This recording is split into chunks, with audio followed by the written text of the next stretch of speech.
I had a vision in the beginning of this year of something I call the green wave.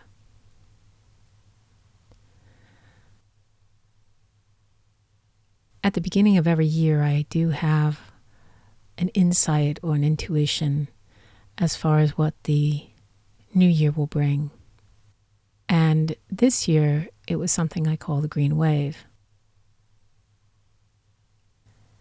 For the last 2 to 3 years, I had a vision of a ball of energy, and the energy was chaotic and going in different directions, tiny little filaments, curved filaments that would come in and out of existence very quickly. What I was feeling since 2016 was this chaos, this energy going in different directions. One of my pet phrases is creative chaos. And as a creative person, I recognize that there's a few stages to creativity. And when you're creating a new world out of the ashes of the old world kind of has to go into self-destruct mode first.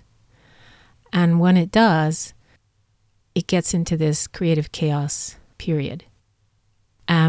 What I was seeing was the energy just not being strong enough to carry us forward. So each one of those little filaments was like a voice in a crowd, a voice that would come in and out of existence, yelling, screaming, trying to go in a different direction, trying to survive. And since the old Matrix is based upon survival, the meme of survival, the meme that there's not enough to go around, that lack can actually exist, I realized that as long as that survival energy was still running, we couldn't actually go forward with creating a new world.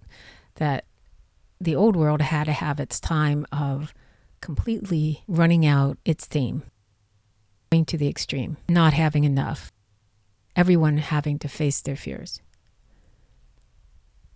I don't think anyone could have predicted 2020 and the way it's starting to play out. But that chaotic ball of energy keeps on coming to mind. I know that something new is coming, and that the new thing will have a different feeling to it, a different energy to it. The old Matrix is run on the frequency of fear. And like I said, a meme of not having enough, which is based upon the theme of separation consciousness. We had to play that to its extreme. Individuation. The 2-year-old or 3-year-old or whenever children start to experience that sense of individuation, actually I think it starts a little earlier than that, but the sense of being an individual, which is a wonderful, wonderful thing, and it is the theme of this earth, of this existence, this feeling of being unique and special. But with that uniqueness, the underlying meme of survival pits that person against the world. And not just the human world, but the earth. Now, emotions being of a lower kind of energy, we're really great in creating a materialistic world and this drama of all of the players, everyone pitted against each other. However, that's not going to run. That can't work in a higher vibrational consciousness. Once you hit a certain plateau, a certain level of consciousness, the survival meme, the fear meme, just doesn't work anymore. And fear, of course, is this huge illusion. It's something that permeates this old consciousness, and it's fed into everything. In the new world, we're going to be focused on feelings, and feeling space is a higher consciousness. So it would be like the feeling of being not in love, but being in the energy of love. It's not really the feeling of joy, but the joy permeating your cells, love permeating your cells. When you're in fear, anything that comes through, any kind of energy that comes through, any kind of endeavor that comes through to help you or take you out of the fear can be seen in a negative way because it's seen as invasive. So the green wave, the vision of the green wave was this gorgeous chartreuse green, like this, the green that makes up one of the colors in the computer. Beautiful green color.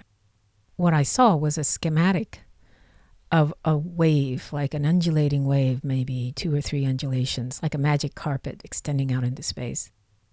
This wave was an energy. It was the energy of the new world. Very cohesive, very beautiful, very smooth, no drama.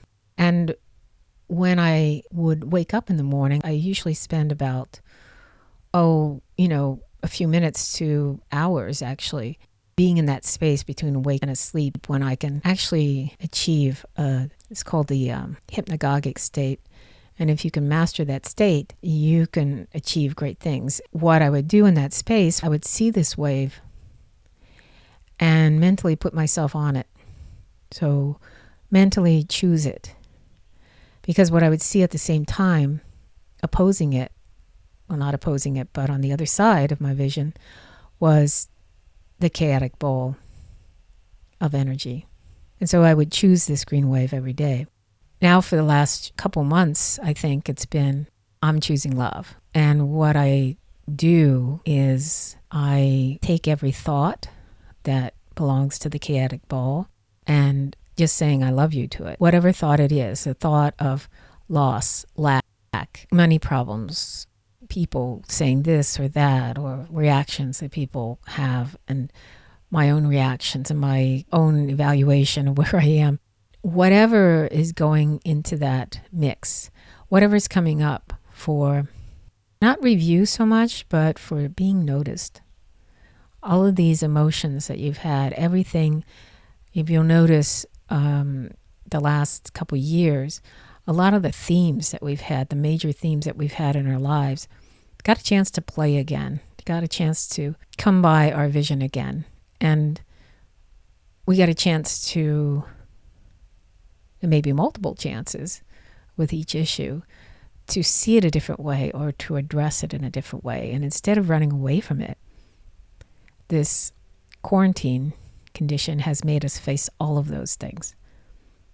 And especially with people who have lost income and are, or what is a little humorous to me, people that are finally facing their children. They would send their children off to school, and now their children are at home. And, maybe they've not spent this much time with their children. It's kind of humorous to me. But it also is something that I think people need to do. And, you're creating a being. You're creating a new human being. I think that it's a beautiful thing to be at home with children. I think the children are bringing in this new energy, and they should be teaching us. What I do is I focus on the green wave, and then I also focus on this sense of love. And by enveloping every situation, everything with the sense, with this energy of love. And you can say in the moment, when a thought is coming up that you don't like, that you would normally resist or try to submerge, and all you have to do is say, I love you. That's all you have to do.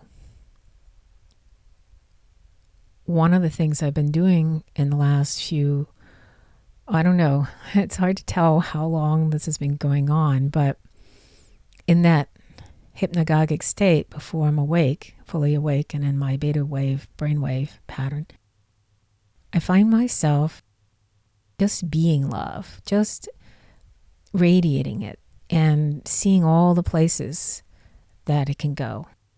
It's like a wave of energy that goes out into the world and wraps, envelops, and includes everything. The worst things that happen to humans, the worst planetary disasters, the worst environmental disasters, and the political system, the division between people. I'm not saying, one of the things I think that a lot of people get confused with when they get involved with progressing the state of the world through your own energy is they kind of think in an us versus them thing, or conquering something. It's not about conquering anything. It's about including it. Let's talk about what love really is. Love is inclusion. I'm not talking about passion. I'm not talking about joy. I'm talking about that state of being, that real state of being in love. It's not being in love with a person. It's not that mirror reflection of, oh, that person loves me, therefore I must be lovable. No, it's the state of being of love, being of love. And in that state of being of love, you radiate it. Everything becomes it. Nothing can resist it. It goes on and on and on, like the green wave.